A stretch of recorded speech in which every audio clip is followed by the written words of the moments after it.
Hello everybody, this is Llodg, and today I'm going to be talking about my first thoughts on the Metaphor ReFantazio demo. If you want to download this demo for yourself, you can download it on Xbox, PlayStation, and Steam. This demo takes you through the lengthy prologue of the game, and it's so long with so many small details I won't be able to go into as much detail as I usually do in these first thoughts videos. But I'm still going to be hitting the highlights of what I think is important. But if you do want to see absolutely everything I don't talk about, then please play the demo for yourself. If you don't know, this game is developed by Atlas and Studio Zero. Studio Zero are the developers for Catherine Full Body. Now while this game isn't being developed by Beast Studio, this game has a lot of similarities to the Persona series. And a lot of people are probably not going to like me comparing this game to Persona. But a lot of these make sense to compare, so suck it up because I'm going to be comparing it a lot. So the story begins with this guy named Luis who assassinates the king. Which is a pretty strong start for the beginning of the game. I mean, the cutscene even plays before you even get to the main menu. Then when you actually start the game, a character simply called the Scheming Man asks for our name. Not the character's name, our name, the player's. What is this, Earthbound? So I'm not entirely sure what this will be used for, but throughout the game you will hear whatever name you put here, so I suggest you give the actual main character a different name, just so you're not confused between them. The Scheming Man also goes on and on about fantasy, and finally we're into the game proper. While making our way to the city, we get attacked by thieves who want us to pay up. This is also our first instance of racism you'll see in this game, as our character is an Elda. There are quite a few different tribes you'll see in this game, and race and class seem to play a pretty big part in it all, and I'm not against seeing it in a game to expose how badly it can be, because later you'll even be running around town and you can hear people make side remarks against you as you run past them. Anyway, back to the robbery. They're even trying to take our book away because we are an Elda. This book must be like the Eye of the World or Return of the King, because we are not letting that book go for the life of us. And oh, it did take our life. Okay, not really, we survived the fall. Definitely could have gone worse. Are you alright? He talks in this game? So yeah, a difference from a lot of these Atlas games that let you choose your dialogue options is that your character will actually speak the lines you choose, and even have their own dialogue boxes. This means that the main character can actually be a bit more of a character compared to just standing there. Anyway, despite being kicked off a cliff, we need to make our way to the city, with our companion Gallica, who's a fairy, by our side. We start making our way to the city. Gallica will be there to tell you what to do and offer her thoughts and what's going on in the story. This is our first chance to see how you'll move around during dungeons and whatnot. However, we are super weak. But if you're feeling up to it, instead of running past everything like you're told, you can try attack enemies with the real-time action of hitting them. But they'll hit you really hard, and then get hit with a school game over screen. Sorry, everyone. This isn't happening! So, fantasy is only fiction, is it? Yeah, so it's probably better to go on and run past everything until we can finally make it to the city. Gallica says we need to go to the recruitment center so we can complete our mission, and while we are waiting to be recruited, we overhear a noble joining the army. Which totally isn't out of the blue or anything. Then we go to be recruited, and after answering some questions about why we want to join the army, we have to sign our characters' names. Now in these kinds of games there's always a canon name, like in Persona 5 it was Ren, in Persona 4 it was Yu, in 3 Makoto, and so on. So what's this guy's canon name? Will? That's so lame. So I went with a much cooler name, Isidore, named after my KOTOR character, Isidore Starcore. The night before we set off on our first mission, we tell Gallica about the book we were protecting. And basically it's a fantasy story that has everybody be equal no matter what their tribe is, which as you can probably tell is what our characters will be striving for. The next morning we set off to the northern border fort. We even meet and become friends with a nobleman named Stroll. We are also looking for a contact for our true mission outside the army, which is the whole reason we came to the city to enlist in the first place. However, as we make it to the fort, we see it's being attacked by a human, which is a huge monster that's practically unstoppable. Here's also where we get our first taste of the actual combat. Basically, when you see an enemy you can hit them in the overworld to get the first attack and do damage before the battle even starts, or you can just jump straight into a battle. If you are much stronger than the enemies, you can just attack them on the overworld with one hit and still get all the XP without needing to do a battle like it's Earthbound. Also, once you're in the battle, it's your traditional turn-based system, and right now we can only really attack and hit with our physical weapons. We make our way through the fort, fighting enemies and seeing the destruction that the human has caused, and finally we make it to the roof of the fort and come face to face with the human. Despite our best efforts, we can only do little to no damage to it, but when all hope seems to be lost, we hear a voice. O fate-saddled child. O anguished traveler. Thy fate is crown-twined, thy soul bound for the throne. The future yet unknown dawns in this moment. Thy path may fork, but only one may be chosen. Confront the threat before thee, or die here in obscurity. Now choose. I choose. So be it. Heroism lies in the soul that stands firm against its fears. Power awaits thy command. The time is come to awaken the hero within. Engrave thy very heart.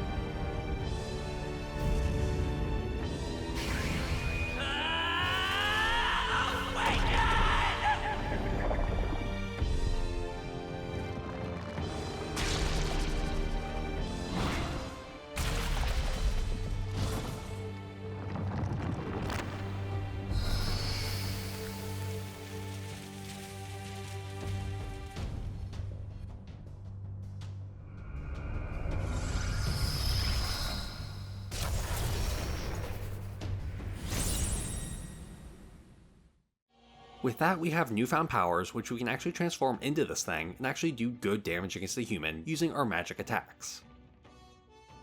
And with that, we're able to defeat the human once and for all. We also finally find who we're looking for, Grius. Now we tell him about the mission, to kill Luis. Here we learn that Luis cursed the prince years ago. I haven't mentioned the prince yet, but after he was cursed, he was like a childhood friend to Isidore, but now the curse has gotten the better of him. So to free the prince from this curse, we have to find the person who casted it, Luis. I'm not exactly sure how we know he cursed him other than him assassinating the king earlier, because when he cursed the prince he had a whole mask on, but I guess we just know it's him because he's apparently really awesome, so we have to make our way back to the city. As we go to sleep that night, Isidore is transported to another world, Academia. In Academia resides the author of the fantasy book we carry, More. I won't really go too in depth with this place, because it's like the Velvet Room from the Persona series.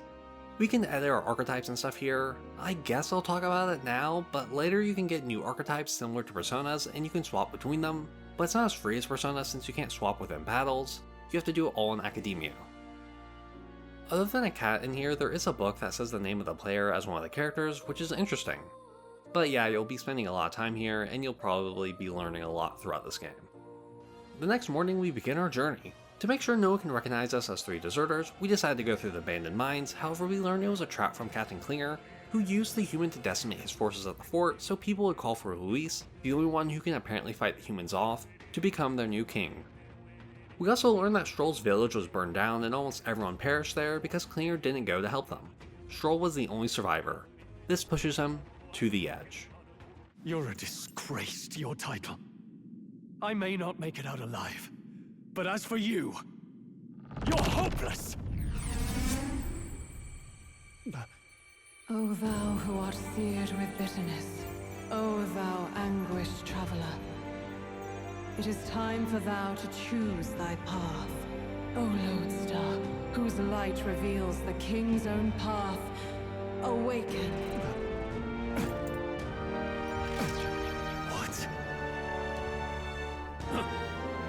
What the? Oh, no! I can't fail Lord Luis. Without him, I've got nothing left. You struggle in vain. I won't let you rob me of my glory! This is the way of the real world, little lordling! You call this real? Leaders abandon their people and the innocent die by their scorn. If that's the real world, then it can die alongside you!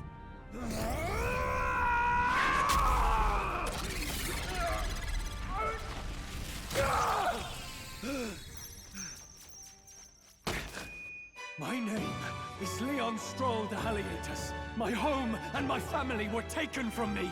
I am the last of my house! I am the last of my noble bloodline! And in the name of my people, I will strike you down where you stand!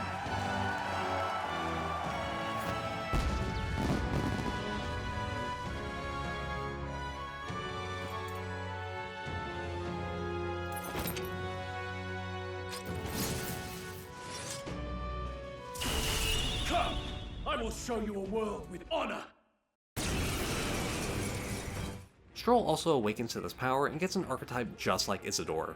We fight the captain, but he has no match against us. However, when we ignore him for a bit, he vanishes.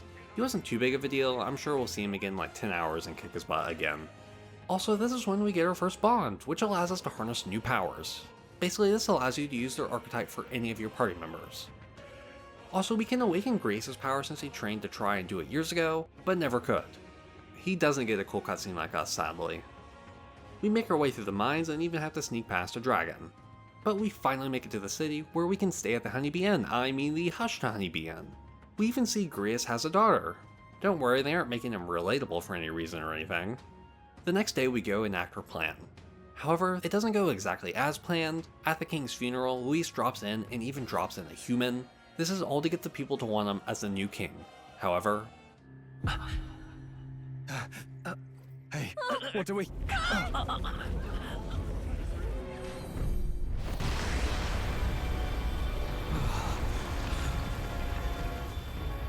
Such power.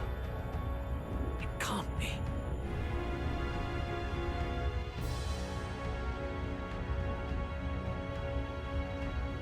Could this be the king's own magic? I am Hythlodius the Fifth. The people of my land desire a new king, and I shall provide. Yep, so the king used some sort of magic in order to have the kingdom choose a new king. He also made the castle float with the bottom of it looking like the Majora's Mask moon.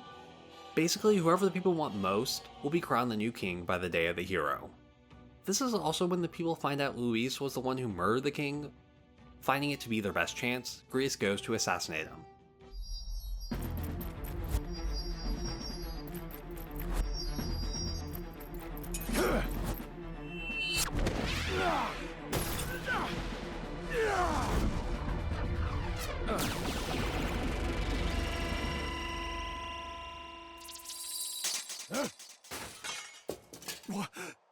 Alcest?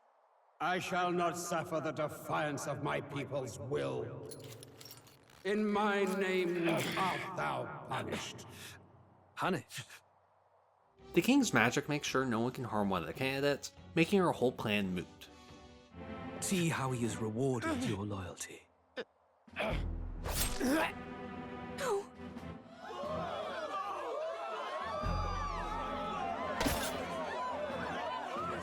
I warned you. This is the price of defiance.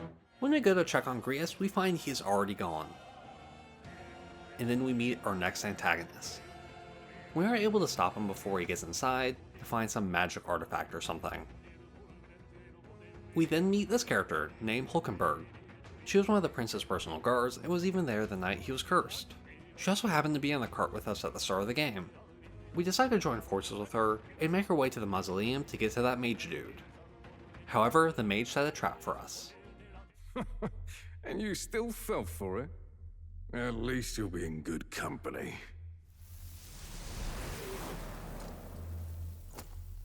What? I can't be. No way.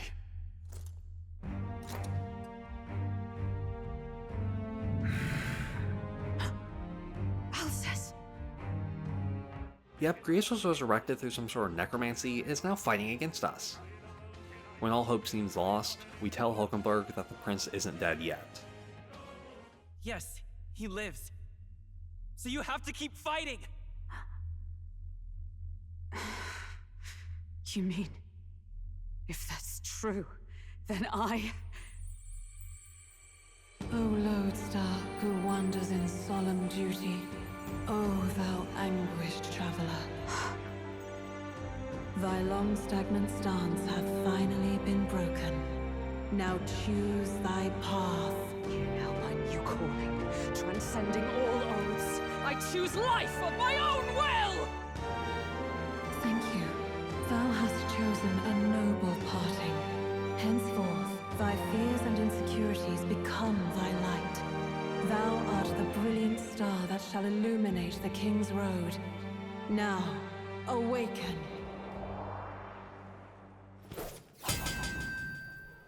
My name is Iselin Pacelli Majal Hulkenberg. I am knight, I am commander, and last of the Honor Guard!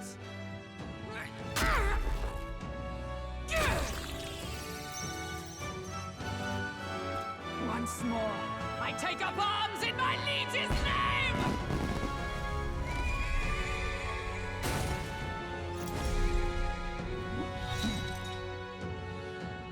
Alcest, I will see you freed. And now with all three of us being able to use archetypes, we make short work of Grius, finally letting him rest in peace. Now the demo really opens up. You have a few days to do whatever you'd like before you have to go through the dungeon to find the mage, or else the deadline will pass and you'll get a game over. However, in this demo you only have 3 days to explore the city.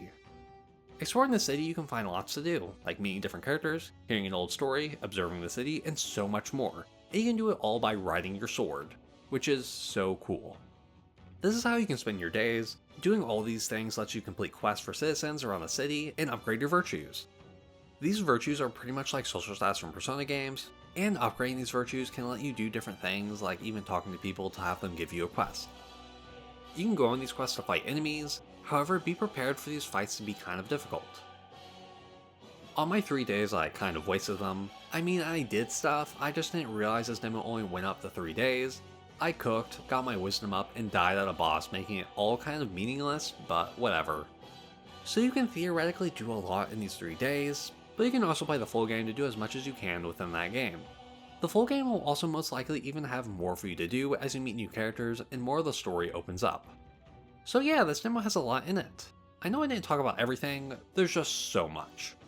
I mean, even being able to customize all the party members and their archetypes allows this game to be so deep in its job mechanic that I'm really looking forward to seeing what the best party makeups are. I'm also curious how many actual party members there'll be, since it seems like there isn't a reason to have a bunch of party members if everyone can do the same thing, but I like having more party members just so we can have more character interactions. The graphics are pretty nice. I've seen a lot of people hate on them, but I think they look good enough and don't really remind me of any other game, which is good. If you've seen some of my videos on my channel before, you'll know I love skyboxes, and I think the skyboxes in this game look really interesting. Hopefully there's a lot more cool ones in the full game. The portraits look absolutely incredible though. The art style and the amount of detail on them makes them look stunning. Honestly, I would want to see characters speak so I could just see how cool their portraits look. The demo is also full of anime cutscenes, and I'm not sure if it's just a lot because we're at the start of the game, but they look really good and I hope we continue to get more as the game progresses. Even when you enter battles, there are these quick anime shots and it makes the whole game look so cool.